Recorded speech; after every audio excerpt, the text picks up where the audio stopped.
Hello friends, ಇವತ್ತು ನಮ್ಮ kitchen ಚಾನಲಲ್ಲಿ ನಾವು ಡ್ರೈ ಶಾರ್ಕ್ ಫಿಶ್ನ ಸುಕ್ಕ ಯಾವ ರೀತಿ ಮಾಡ್ಬೋದು ಅಂತ ನೋಡೋಣ. ಇದನ್ನು 1 ಗಂಟೆಗಳಿಗಿಂತ ಮೊದಲೇ ನಾನು ತಣ್ಣೀರಲ್ಲಿ ನೆನೆಯೋದಕ್ಕೆ ಬಿಟ್ಟಿದ್ದೇನೆ ಫ್ರೆಂಡ್ಸ್. ಇದರ ಸಿಪ್ಪೆ ತೆಗೆದು ಆಮೇಲೆ ಇದನ್ನು ಈ ರೀತಿ ಸಣ್ಣಗೆ ಕಟ್ ಮಾಡ್ಕೋಬೇಕು ಫ್ರೆಂಡ್ಸ್. ಯಾರಾದರೂ ನಮ್ಮ ಕಿಚನ್ ಚಾನಲನ್ನು ಹೊಸದಾಗಿ ನೋಡಿದರೆ ಈ ಚಾನಲನ್ನು ಸಬ್ಸ್ಕ್ರೈಬ್ ಮಾಡ್ಕೊಳ್ಳಿ. ಬೆಲ್ಲೈಕನ್ ಆಲ್ ಸೆಟ್ ಮಾಡಿದರೆ ನಾನು ಮಾಡೋ ವಿಡಿಯೋ ನಿಮಗೆ ನೋಟಿಫಿಕೇಷನಲ್ಲಿ ಬಂದುಬಿಡುತ್ತೆ ಫ್ರೆಂಡ್ಸ್. ಈಗ ಒಂದು ಸಣ್ಣ ಲಿಂಬೆಹಣ್ಣಿನ ಗಾತ್ರದಷ್ಟು ಹುಣಸೆಹಣ್ಣು ತಗೊಂಡಿದ್ದೇನೆ. ಅದಕ್ಕೆ ಚಿಟಿಕೆ ಅರಿಶಿನ ಮತ್ತು 1 ಚಮಚದಷ್ಟು ಅಚ್ಕಾರದ ಪುಡಿ ಹಾಕ್ಕೊಂಡು ಒಂದು ಸಲ ಈ ಹುಣಸೆಹಣ್ಣು ನೀರಲ್ಲಿ ಚೆನ್ನಾಗಿ ಮೆತ್ತಗಾಗಲಿ ಅಂತ ಗ್ಯಾಸ್ ಮೇಲೆ ಇಟ್ಟು ಒಂದು 2 ನಿಮಿಷ ಈಗ ಇದನ್ನು ಕುದಿಸ್ಕೊತೇನೆ ಫ್ರೆಂಡ್ಸ್. ಯಾಕಂದರೆ ಇದನ್ನು ಈ ಸಲ ನಾನು ತಗೊಂಡಿರೋ ಹುಣಸೆಹಣ್ಣು ಆಗಿರೋದನ್ನು ಸ್ವಲ್ಪ ಗಟ್ಟಿಯಾಗಿದೆ ಬಿಸಿಲಲ್ಲಿ ಒಣಗಿಸಿರುವುದರಿಂದ.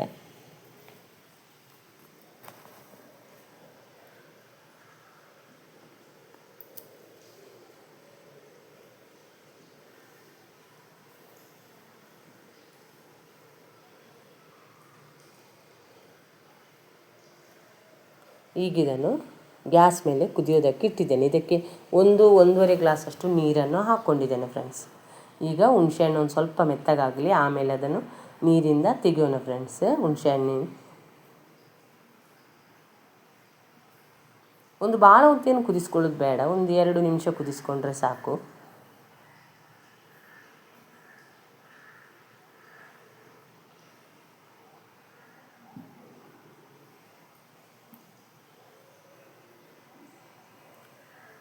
ಈಗ ಹುಣಸೆಹಣ್ಣನ್ನೆಲ್ಲ ನೀರಿಂದ ಹೊರ ತೆಗಿತಿದ್ದೇನೆ ಫ್ರೆಂಡ್ಸ್ ನಾನು. ಈಗ ಹುಳಿ ಮತ್ತು ಖಾರ ಹಾಕಿರುವ ನೀರಲ್ಲಿ ಈ ಡ್ರೈ ಫಿಶನ್ನು ಚೆನ್ನಾಗಿ ಬೇಯಿಸ್ಕೋಬೇಕು. ಒಂದು 5 ನಿಮಿಷ ಬೇಯಿಸ್ಕೊಂಡ್ರೆ ಸಾಕು, ಭಾಳ ಹೊತ್ತೇನು ಬೇಯಿಸ್ಕೊಳ್ಳಬೇಕಂತೇನಿಲ್ಲ ಫ್ರೆಂಡ್ಸ್. ನಿಮಗೆ ನಾನು ಮಾಡೋ ವಿಡಿಯೋ ಏನಾದರೂ ಇಷ್ಟ ಆದರೆ ಆದಷ್ಟು ಲೈಕ್ ಮಾಡಿ, ಶೇರ್ ಮಾಡಿ, ನಮ್ಮ ಚಾನಲನ್ನು ಸಪೋರ್ಟ್ ಮಾಡಿ ಫ್ರೆಂಡ್ಸ್. ಈಗ ನೀರು ಕುದೀತಿರುವಾಗ ಇದಕ್ಕೆ ನಾನು ಡ್ರೈ ಫಿಶನ್ನು ಹಾಕ್ಕೊತಿದ್ದೇನೆ. ಇದಕ್ಕೆ ಉಪ್ಪನ್ನೇನು ಹಾಕ್ಕೋಬೇಡಿ, ಯಾಕಂದರೆ ಡ್ರೈ ಫಿಶ್ನಲ್ಲಿ ಸ್ವಲ್ಪ ಉಪ್ಪಿನಂಶ ಇರೋದರಿಂದ ನಾವು ಉಪ್ಪು ಹಾಕಿದರೆ ಮತ್ತು ಜಾಸ್ತಿ ಆಗಿಬಿಡುತ್ತೆ ಫ್ರೆಂಡ್ಸ್. ಈಗ ಉಪ್ಪು ಹಾಕ್ಕೊಳ್ಳೋದೇನು ಬೇಡ. ಈಗ ಮುಚ್ಚಿ ಒಂದು 5 ನಿಮಿಷ ಬೇಯಿಸ್ಕೊಳ್ಳೋಣ. ಅಷ್ಟೊತ್ತಿಗೆ ಇದಕ್ಕೆ 4 ಬ್ಯಾಡಗಿ ಮೆಣಸಿನ್ಕಾಯಿ ಮತ್ತೊಂದು ಗೆಡ್ಡೆ ಬೆಳ್ಳುಳ್ಳಿ ಹಾಕಿ ಅದನ್ನು ಒಂದು ಸಲ ಡ್ರೈಯಾಗಿ ಪೌಡ್ರ್ ಮಾಡ್ಕೋಬೇಕು. ನೀರನ್ನೇನು ಸೇರಿಸ್ಕೊಳ್ಳೋದು ಬೇಡ. ನಿಮಗೆ ಸ್ವಲ್ಪ ಸ್ಪೈಸಿ ಬೇಕಂದರೆ ಇನ್ನೂ 1-2 ಬ್ಯಾಡಗಿ ಮೆಣಸಿನ್ಕಾಯಿನ ಹಾಕ್ಕೋಬೋದು.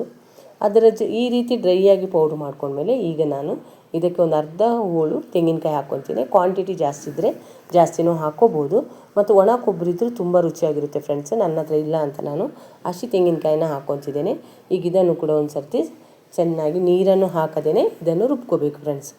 ಈಗ 5 ನಿಮಿಷ ಆಗಿದೆ. ಇಲ್ಲಿ ಡ್ರೈ ಫಿಶ್ ಚೆನ್ನಾಗಿ ಬೆಂದಿದೆ ಫ್ರೆಂಡ್ಸ್, ಆದರೆ ಇದರಲ್ಲಿ ಒಂದು ಸ್ವಲ್ಪ ನೀರಿನ ಅಂಶ ಇದೆ. ಈಗ ನಾನು ಇದಕ್ಕೆ ರುಬ್ಬಿರುವಂಥ ಮಸಾಲವನ್ನು ಹಾಕ್ಕೊತಿದ್ದೇನೆ.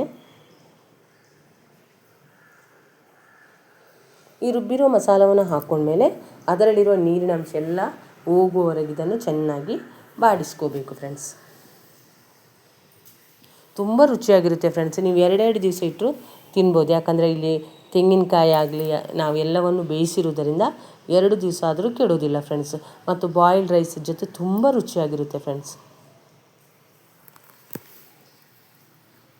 ಎಷ್ಟು ಡ್ರೈ ಬೇಕೋ ನೋಡಿಕೊಂಡು ಅಷ್ಟು ನೀಟಾಗಿ ನೀವು ಇದನ್ನು ಕುದಿಸ್ಕೋಬೋದು ಫ್ರೆಂಡ್ಸ್.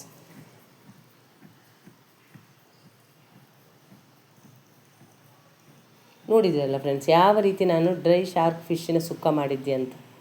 ಈ ವಿಡಿಯೋನ ನೀವು ನೋಡಿದ್ದಕ್ಕೆ ನಿಮಗೆ ತುಂಬ ಧನ್ಯವಾದಗಳು ಫ್ರೆಂಡ್ಸ್.